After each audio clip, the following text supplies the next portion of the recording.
कोई पराया हमें धोखा देता है या हमसे दगा करता है तो हमारा दिल इतना बेचैन नहीं होता। क्यों? क्योंकि वो हमारा अपना नहीं है। हमने उस पर विश्वास नहीं किया था। लेकिन जब कोई अपना हमें धोखा देता है तो हमारा दिल टूट जाता है। इसे हम क्या कहते हैं? विश्वासघात। विश्वासघात कौन करता है? हमारा मित्र पति पत्नी का मित्र है और पत्नी पति की। पिता पुत्र का मित्र और पुत्र पिता का। इन रिश्ते नातों में, संबंधों में मित्रता की सुगंध है। मित्र का मतलब है विश्वास।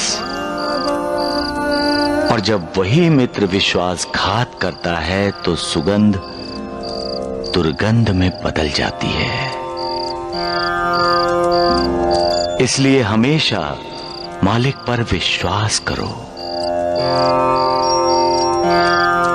मालिक कभी अपने भक्तों से विश्वासघात नहीं करता। जो उस पर विश्वास करता है उसका वो कल्याण करता है। श्रद्धा और सबरी, यही एक कल्याणकारी मंत्र है। सबका मालिक एक। इंसान एक मार्ग पर चलना शुरू करता है तो उसी मार्ग पर क्यों नहीं चलता? क्यों डगमगा जाते हैं उसके पांव आधे रास्ते में ही, और वो मार्ग को टेढ़ा मेढ़ा होने का दोष देकर अपनी हार स्वीकार कर लेता है। इंसान कितनी जल्दी हार मान लेता है, कितनी जल्दी अपने आप को असमर्थ समझने लगता है, कितनी जल्दी निराश हो जाता है। उसके विश्वास की नींव इतनी कमजोर क्यों होती है मालिक?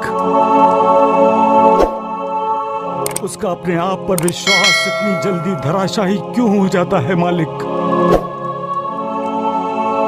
जरूर उसकी श्रद्धा में कमी है मालिक।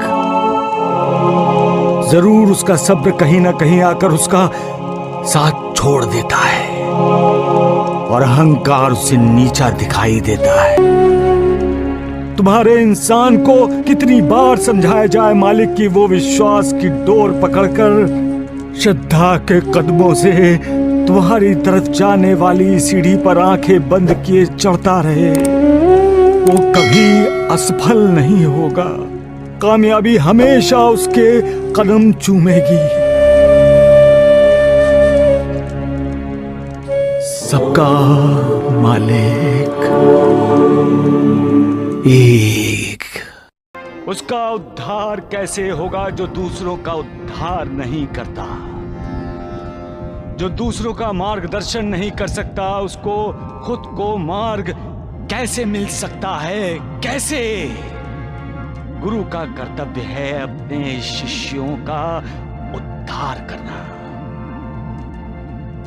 एक राजा का कर्तव्य है अपनी प्रजा का उद्धार करना।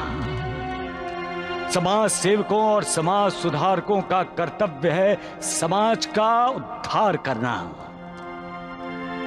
वैसे ही अपनी संतान का उद्धार करना माता पिता का कर्तव्य है। सारी दुनिया खिलाफ क्यों ना हो, माता पिता को अपनी संतान बीच मझधार में नहीं छोड़नी चाहिए। उसे सहारे की जरूरत हो तो संतान को सहारा देना चाहिए। संतान के लिए उसके माता पिता मालिक हैं। फिर माता पिता अपनी संतान से क्यों मुंह मोड़ लेते हैं? क्यों उनके आंसू नहीं पोंछते? उन्हें करुणा क्यों नहीं देते? उनका उद्धार क्यों नहीं करते? अरे ये रीत रिवाजों की, प्रथाओं की श्रृंखलाएं तोड़ दो और ये सोचो कि अपनी संतान को आनंद कैसे दे सकते हैं। अरे जब हमारे अपने बच्चे खुश होते हैं तब हम खुश होते हैं, हमारा घर खुश होता है, घर में शांति होती है, और जहां शांति है वहां भगवान है, मालिक है। फिर किसी बाबा की खोज करने की जरूरत नहीं है।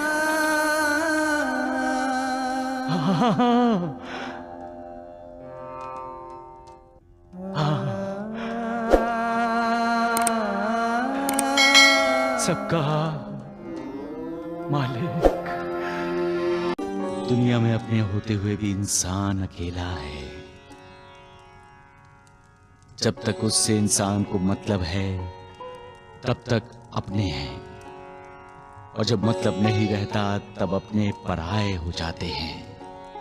परिवार में जब स्वार्थ घुस जाता है तब रिश्तों में दरार पैदा होती है। इंसान को ये नहीं भूलना चाहिए, कल उसकी भी दशा ऐसी हो सकती है कि उसके अपने ही उसे किसी आश्रम में भेज सकते हैं। इसलिए निष्पाप बच्चा अच्छा और सच्चा है, जिसकी अपनी बहन पर श्रद्धा है, जो अपनी बहन को प्यार करता है, उसे सुखी देखना चाहता है। भाई बहन का पवित्र रिश्ता इंसान की जिंदगी में कितनी अहमियत रखता है, ये आज तुमने दिखा दिया है मालिक। इस रिश्ते में अपनापन है, आदर है, ममता है, सुरक्षा है। भाई चाहे छोटा हो या बड़ा, बहन उस पर निर्भर होती है, उसके साथ निश्चिंत रहती है।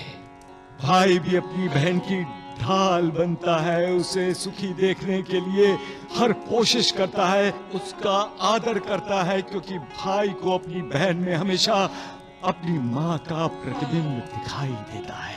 हर भाई के सामने तुम्हारी ही मिसाल है, तुम्हारा ही आदर्श है, तुम्हारा ही आदर्श है मालिक, क्योंकि द्रौपदी के लिए तुम ही दौड़े गए थे।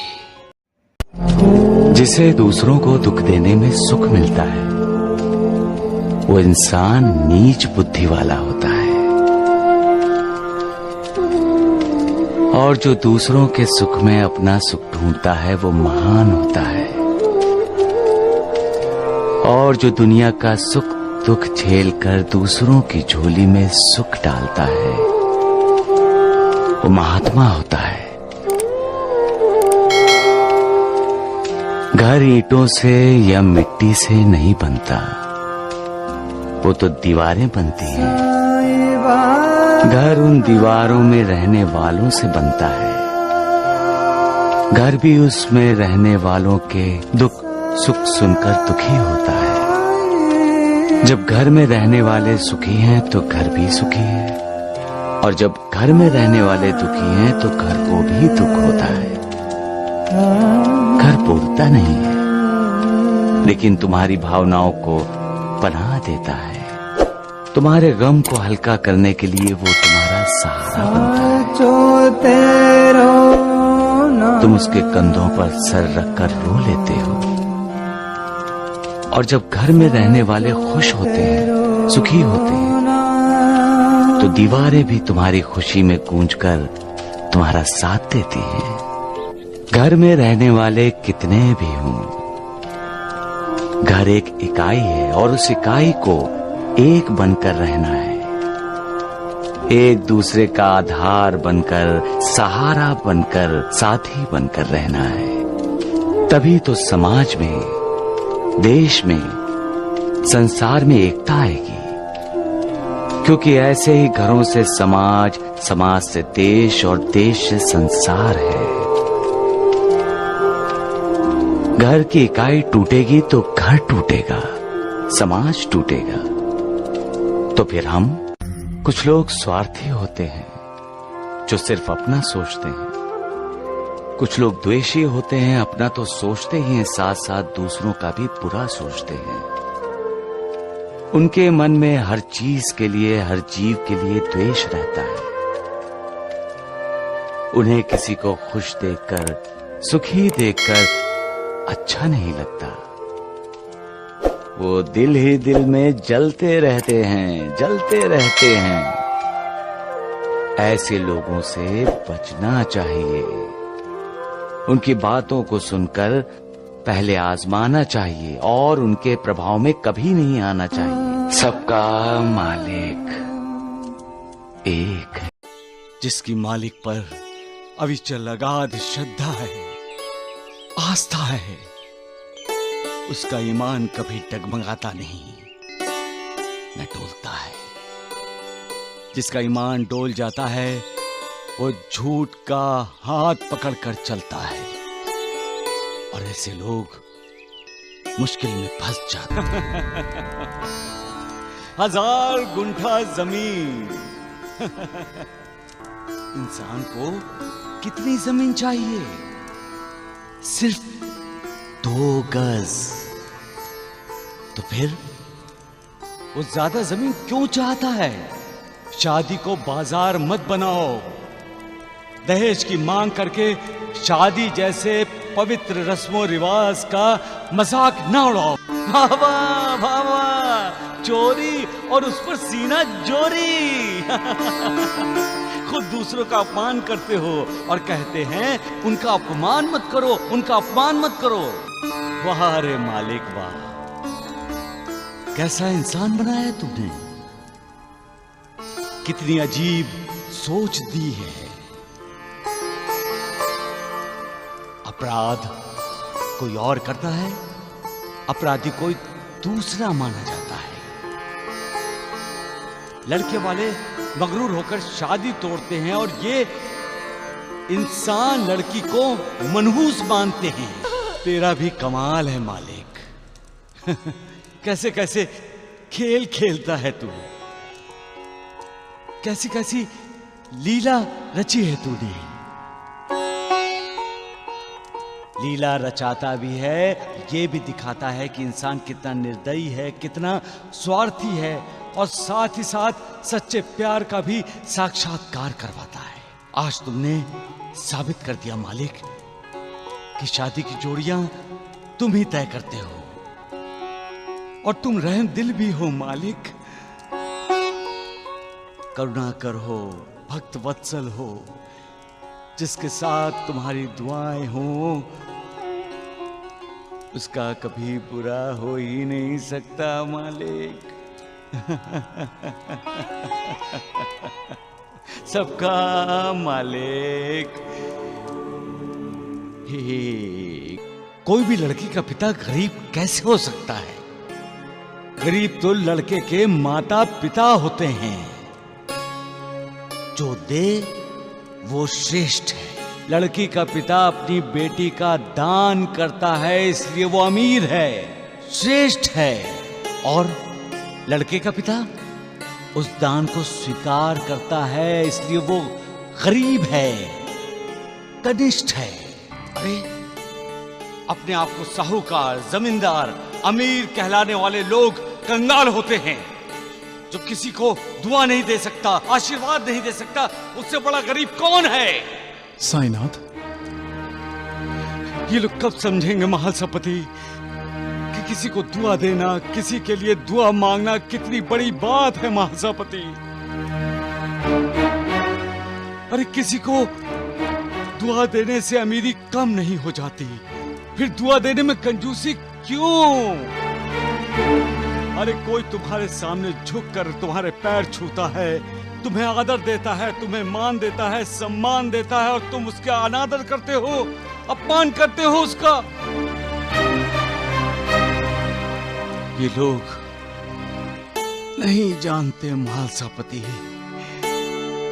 कि जब हम दूसरों को दुआ देते हैं तो मालिक हमें दुआ देता है। जब हम दूसरों का भला करते हैं तो मालिक भी हमारा भला ही करता है। जो घर आई लक्ष्मी का अपमान करते हैं उसका साथ मालिक कैसे दे सकता है। जो बिना कारण अपनी बहू को दुश्मन मानता है उसे मालिक मित्र कैसे मान सकता है। जो अपनी बेटी समान बहू को बददुआ देता है उसे मालिक दुआ कैसे दे सकता है। मालसापति, ये जिंदगी 4 दिन की है, ये जानते हुए भी इंसान नफरत, ईर्ष्या, द्वेष ऐसे विकारों का साथ क्यों देता है। क्यों नहीं ममता का, प्यार का, भक्ति का, मित्रता का, विनम्रता का साथ क्यों नहीं देता। सबका मालिक एक